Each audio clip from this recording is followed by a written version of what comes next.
que es la fuerza que se ejerce sobre un alambre con corriente. Y antes habíamos hablado de que para una carga sola, ¿sí? Si se mueve con una velocidad v dentro de un campo magnético, la fuerza que siente la carga que está en movimiento es esta. La fuerza es igual a Q por V cruz V, ¿sí? Entonces, ahora pasamos a considerar eh, cómo se puede aplicar esta fuerza para una partícula para un cable con corriente, ¿sí? Aquí estamos viendo que sale el cable con corriente, sale la corriente del cable, aquí entra el campo magnético, está el campo magnético.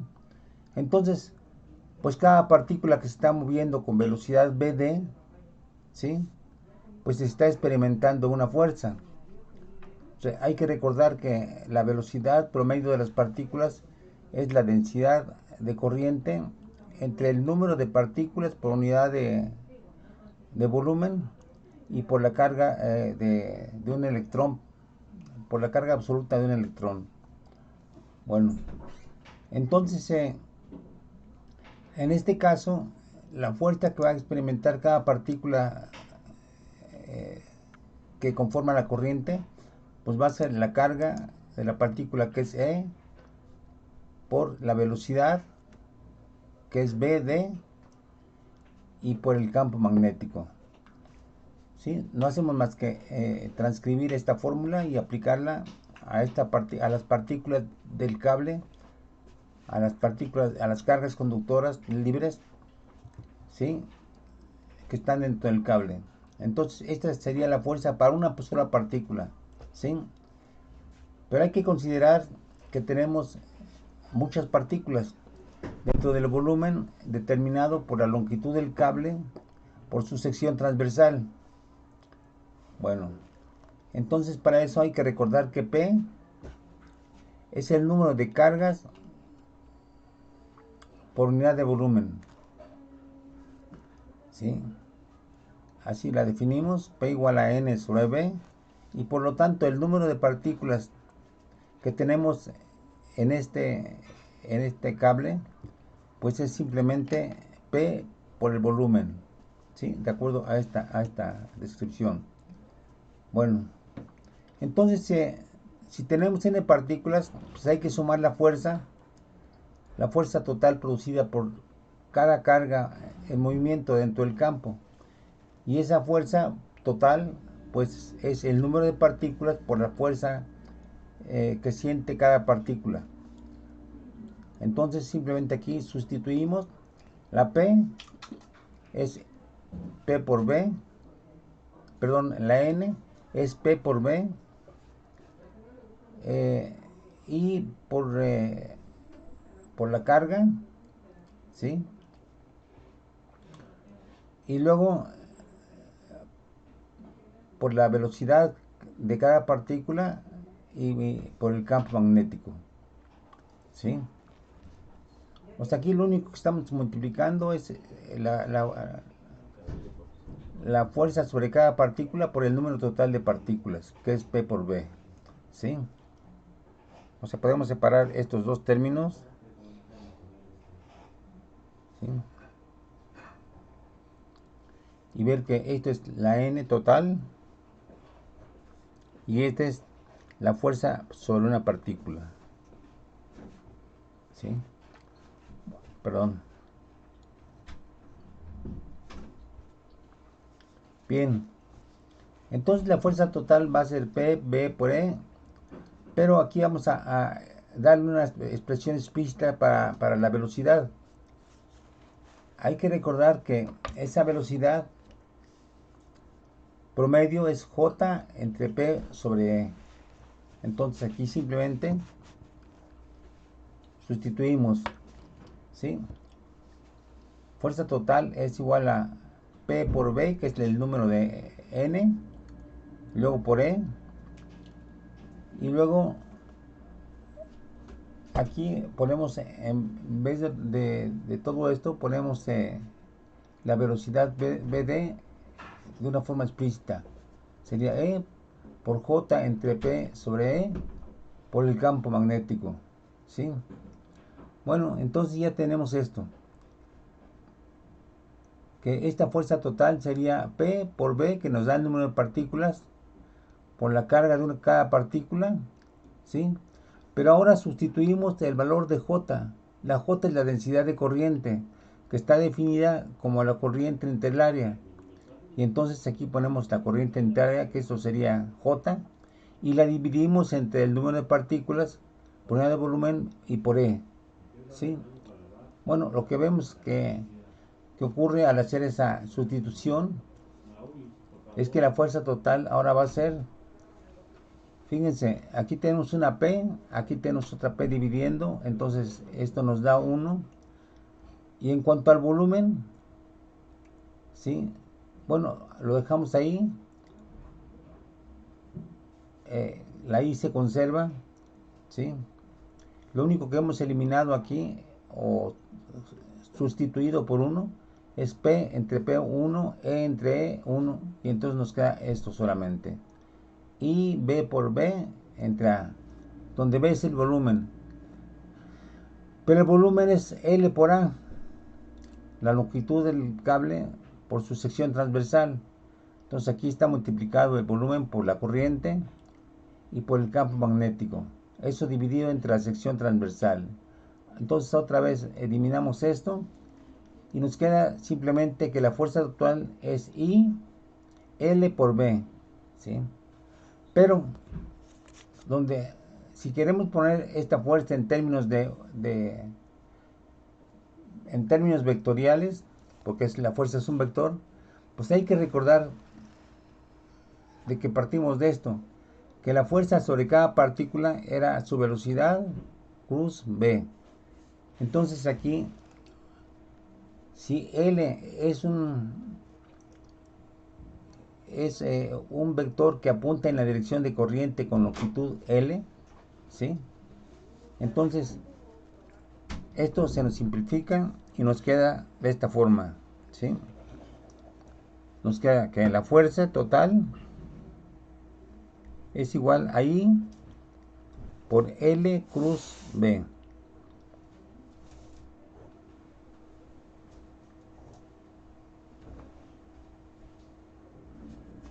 ¿Sí?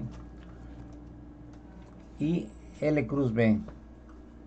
L es un vector que tiene la longitud del cable, cuya magnitud es la longitud del cable, pero que apunta en la dirección de la corriente, y B pues es el campo que en sí ya es un vector. Entonces, pues simplemente al hacer esto, lo que hemos hecho es considerar la suma de la fuerza sobre cada partícula, ¿sí? Y nos queda esto. Bueno, es interesante esta fórmula porque entonces nos da la fuerza que hay sobre cualquier cable con corriente, eh, siempre y cuando este cable esté sumergido en un campo magnético. Bueno, eh, no sé si quede claro qué el significado de esto. Ay, por favor, respóndanme. ¿Hay alguna duda? Bueno, No, creo que sí está claro. ok. Bueno,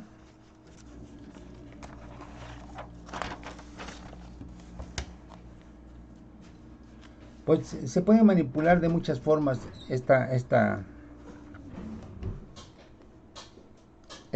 fórmula, ¿no? Por ejemplo, vamos a poner un ejemplo muy sencillo. Tenemos aquí eh,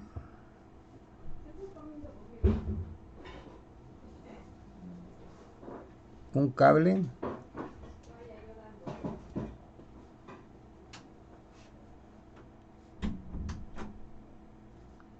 está suspendido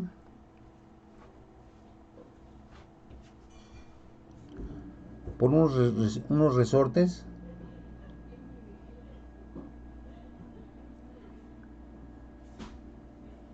¿sí? tiene una densidad ρ, una longitud L y una sección transversal A. Bueno, lo que va a pasar con este cable es que perdón, aquí es una densidad ρ, perdón, una longitud L. Lo que va a pasar con este cable es que cuando lo colguemos de los alambres, pues los va a estirar, ¿sí? De acuerdo a la fórmula de que F igual a KX. Bueno, entonces se va a estirar una cierta delta X, ¿sí? Los resortes se van a estirar una cierta delta X. Bueno, ahora, ¿qué pasa si nosotros hacemos pasar una corriente así?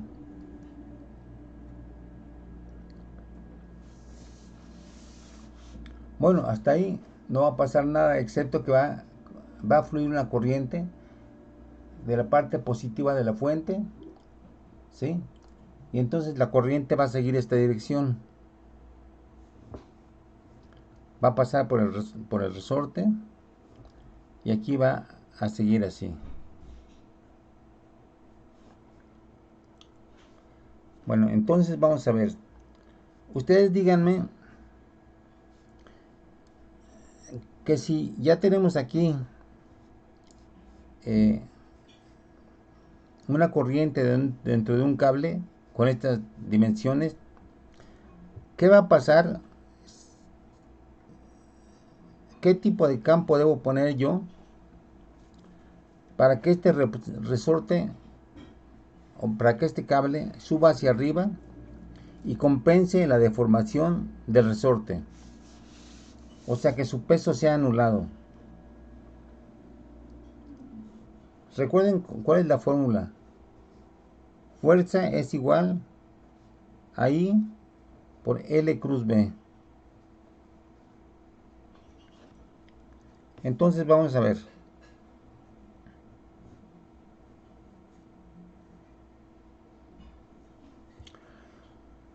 Aquí pondríamos, en este sistema de coordenadas, pondríamos que la L apunta hacia la derecha, ¿sí? Porque la corriente va para allá.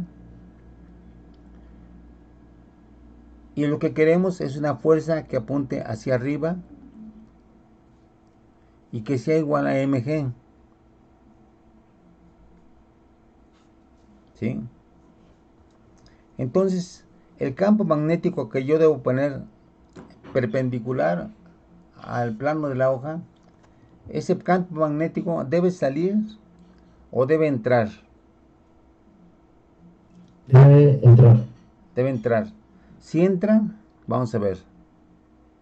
Si entra el campo, entonces L cruz B, en efecto, me da una fuerza hacia arriba. Entonces, lo que debemos hacer es meter a este arreglo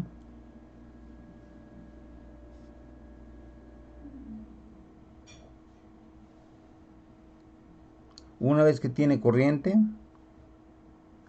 lo tenemos que meter en un campo magnético.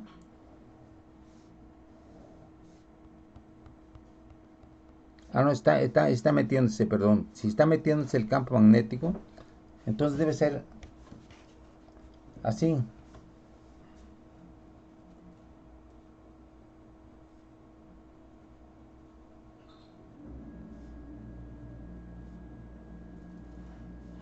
¿Sí? Y bueno, y si queremos que contrarreste totalmente la deformación, debe contrarrestar entonces totalmente su peso. Y entonces tenemos que I por L por B, porque ya no es necesario poner el producto vectorial, porque L y B son perpendiculares, como se ve aquí, B y L son perpendiculares. Entonces tenemos simplemente ILB debe ser igual a la masa del, del cable por G, ¿sí? Y entonces aquí lo interesante es que modulando la corriente o modulando el campo B, podemos producir mayor o menor fuerza.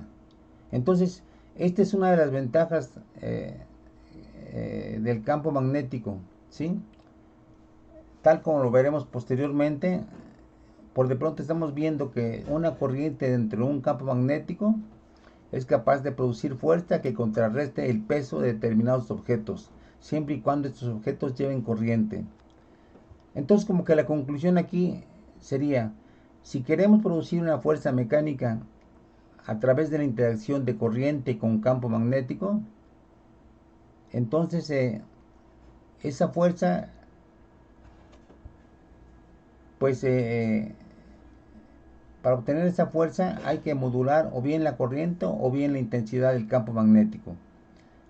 Como veremos más adelante, eso tiene muchísimas aplicaciones. Aquí ya estamos viendo una aplicación muy sencilla, ¿sí? Y entonces, en cuanto metamos el campo magnético hacia adentro y en cuanto hagamos pasar corriente, el cable va a subir hasta que delta X se haga cero, ¿sí? Bueno, vamos a ver otra aplicación. No sé si quedó claro esto. A ver, por favor. Sí, quedó claro, profesor. Ok, bueno. Vamos a ver ahora cómo producir campo magnético. Estamos hablando de campo magnético, pero no hemos mencionado cómo es posible generar el campo magnético. Bueno, para eso vamos a hablar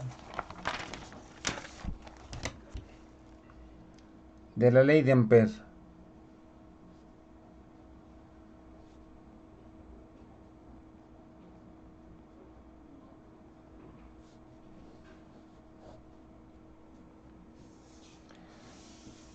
Bueno, la historia de cómo se descubrió la producción de campo magnético a través de corrientes, ¿sí? Pues es interesante. Quien descubrió esta relación entre la corriente y el campo magnético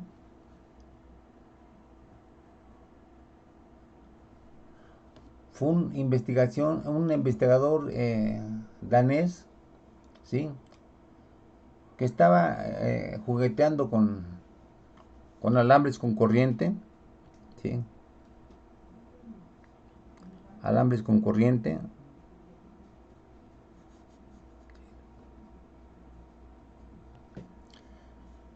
Y colocándole al lado brújulas. En principio colocaba la brújula así.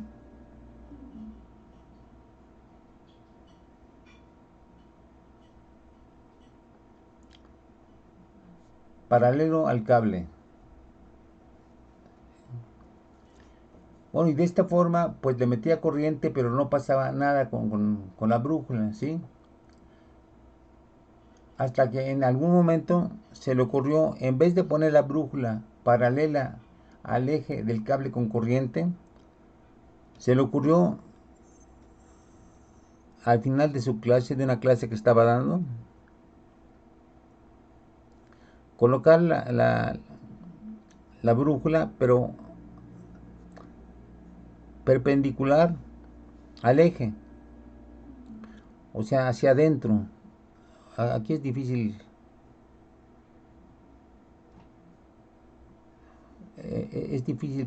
dibujar esa perspectiva. O sea que la brújula estaba paralela,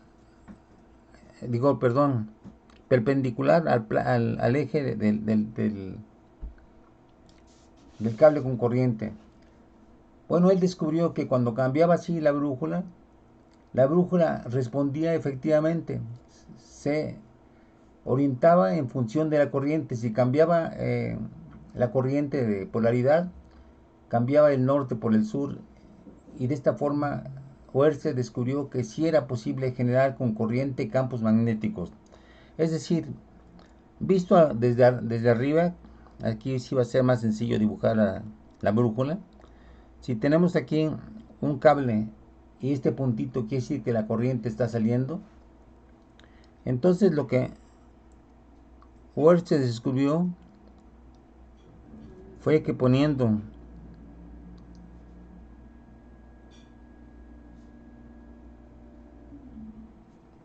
alrededor del cable con corriente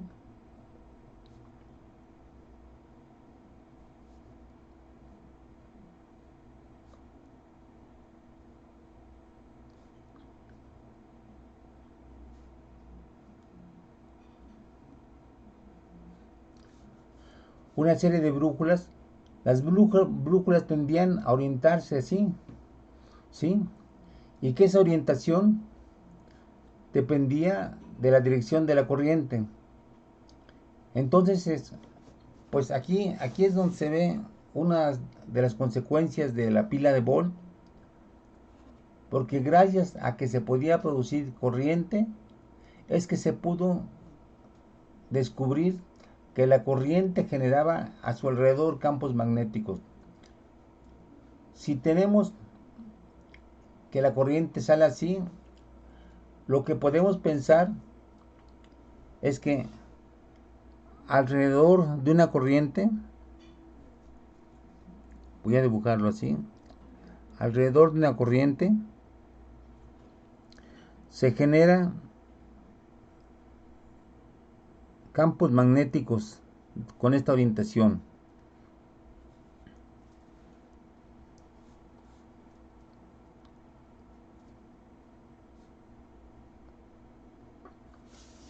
Es decir, que con respecto a la corriente,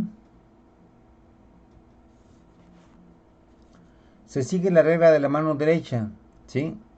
Entonces ponemos aquí otra vez esa regla. Así estaría.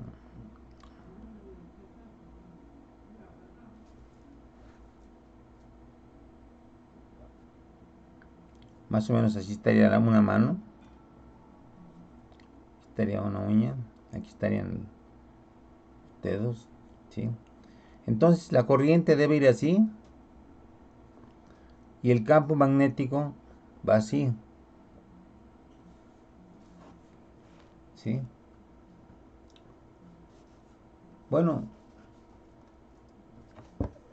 les repito, si no los investigadores no hubieran tenido a la mano la pila de Volta, este descubrimiento no se podía haber hecho. Ligar la corriente, que es un fenómeno eléctrico, con el campo magnético, que es otro tipo de fenómeno totalmente diferente, ¿sí? Bueno, aquí lo que sugiere, pues, bueno, hubo muchos investigadores que estuvieron trabajando alrededor de esto. Y una vez que Ørsted dio la técnica para averiguar la dirección del campo magnético utilizando brújulas, ¿sí? Bueno, pues muchos investigadores se dedicaron a investigar el fenómeno, ¿sí? Eh, Bastaba disponer de una pila de Volta, bastaba disponer de unas cuantas brújulas, y entonces ya se podía investigar cómodamente la relación de corriente con el campo magnético. Eh, una cosa interesante es que manipulando hacia como jugando a los cables, Aragon, un investigador francés, descubrió que el campo magnético se intensificaba si los cables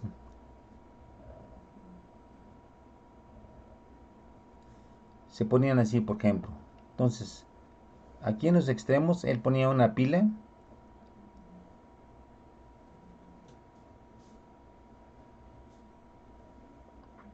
y se dieron cuenta que de esa forma se creaba un campo,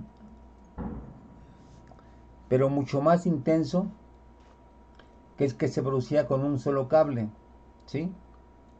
Bueno, si se dan cuenta aquí, se empieza a trabajar esa herramienta tan versátil que es la bobina, ¿sí? Bueno, ahora a partir de este arreglo de las brújulas, ¿sí? Se salta a su expresión matemática y esto lo hace Ampère, ¿sí? Entonces, Ampère, otro científico francés, pues a partir de estas sugerencias plantea esta ecuación que el integral a través de una trayectoria cerrada, vamos a llamarle gamma a esta trayectoria cerrada, de b punto diferencial de L, o sea, diferencial de trayectoria, es igual a una constante mu 0 por la corriente, donde mu 0 en el vacío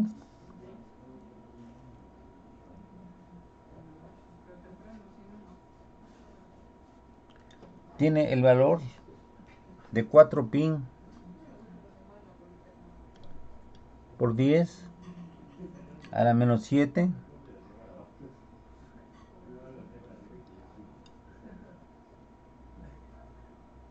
Weber Ampere metro. Bueno, un Weber es es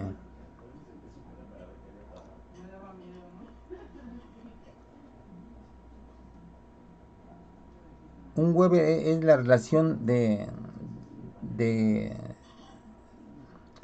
del campo magnético por unidad de área, ¿sí? Bueno, después vamos a trabajar más con estas unidades para que entiendan el significado de ellas. Pero por de pronto, en el sistema MKS, es el valor de la constante de proporcionalidad en el vacío. Y como ocurre con la permitividad eléctrica, las constantes estas son muy semejantes en el vacío y en el aire. Bueno, entonces a este término se le llama permeabilidad.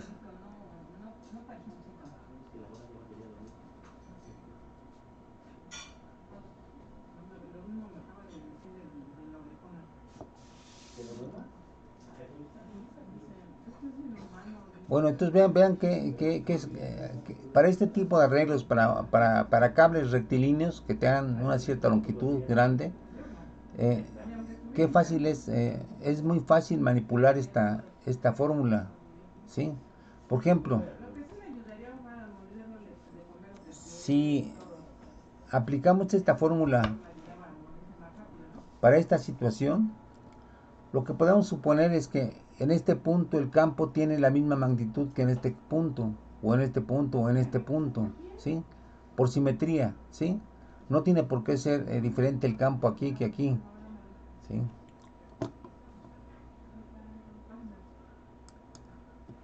Lo que sí va a cambiar del campo es su orientación de acuerdo a este experimento. Eso sí va a cambiar su orientación. Va a estar como rotando, ¿sí? Va a estar como rotando.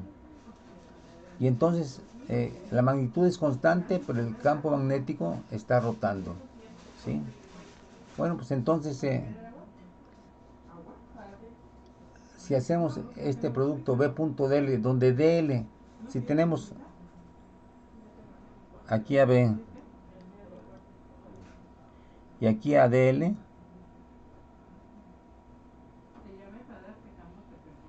un elemento de trayectoria, entonces B.dl pues se reduce a B por dl, ¿sí? Porque son paralelos. Por lo tanto, vamos a manipular la ley de Ampère. Integral sobre una trayectoria cerrada que puede ser circular de B.dl es igual a Como ves constante, la podemos sacar de la trayectoria, ¿sí? Y entonces nos queda solamente la integral de trayectoria, y esto es simplemente b por 2pi r, ¿sí? Suponiendo que estamos trabajando con una trayectoria circular de radio r. Bueno, y entonces esto va a ser igual a mu 0 por i. Por lo tanto, b va a ser igual a mu 0 i entre 2pi por r. Bueno, entonces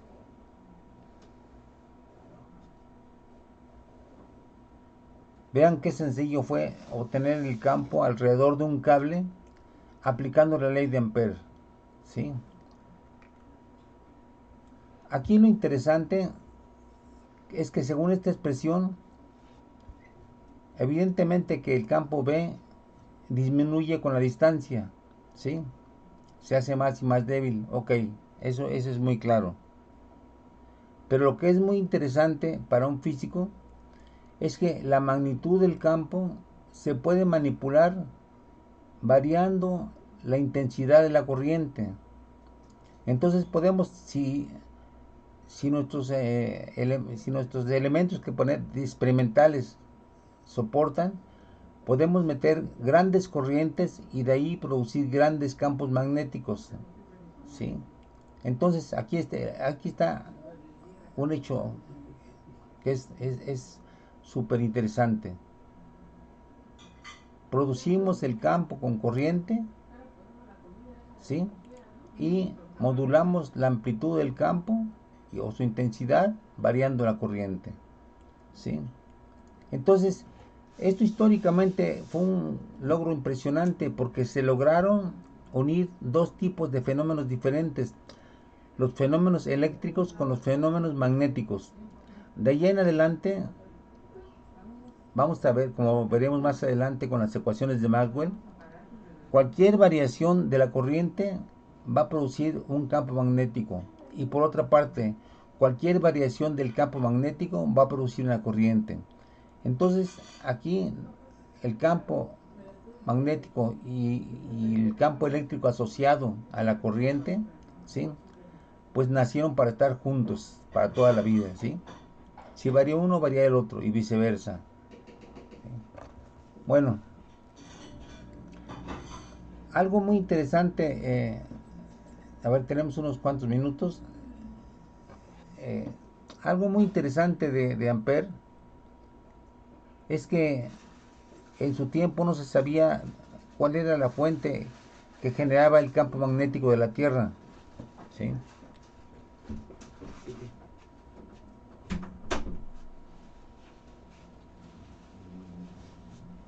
Estaba la Tierra, tenía un norte y tenía un sur, y bueno, y un campo magnético, ¿no? Que ya era muy utilizado con el uso de brújulas, ¿sí?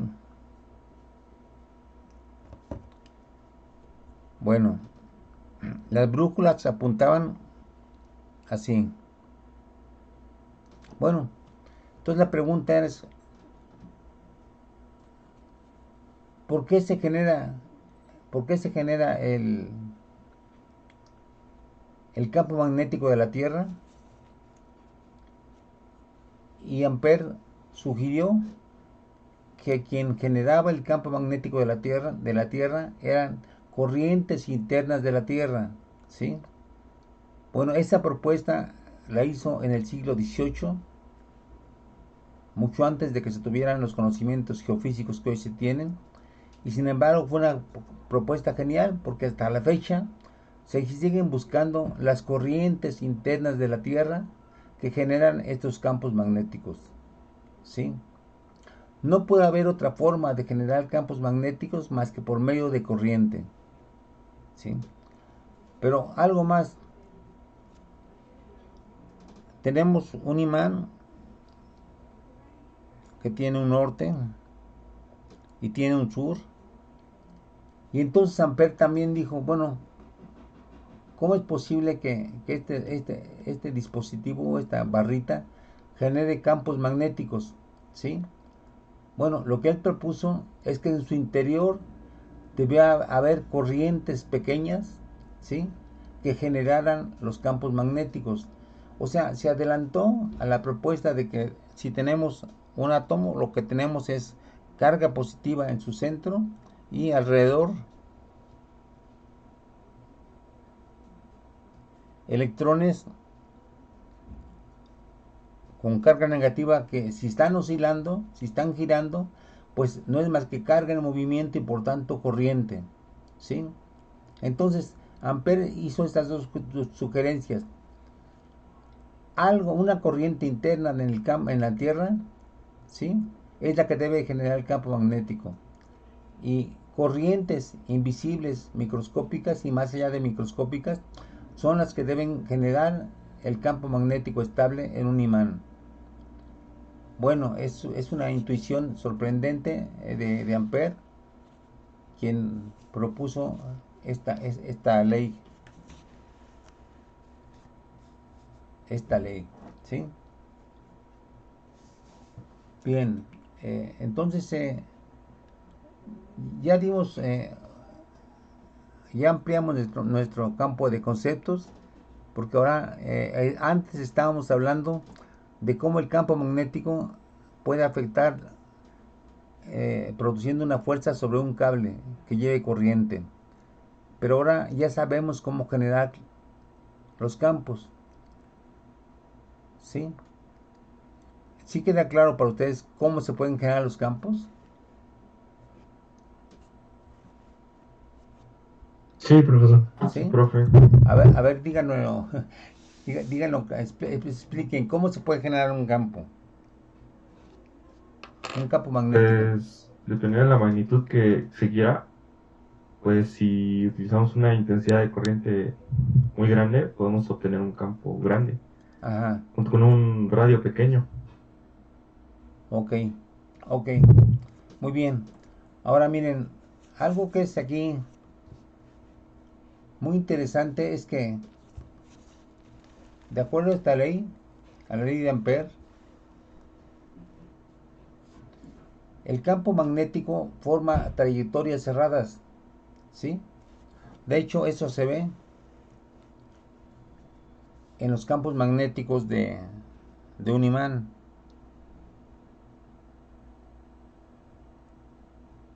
Que todas sus líneas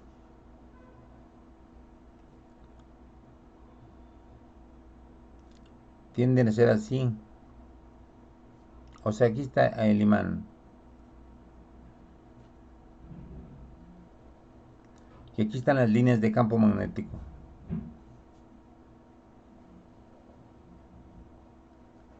Estas líneas se continúan en el interior del imán, ¿sí? Bueno, entonces lo que nos dice la ley de Ampère es que las líneas de campo magnético siempre tienen que ser cerradas, ¿sí? Lo que se llama en términos técnicos que deben circular.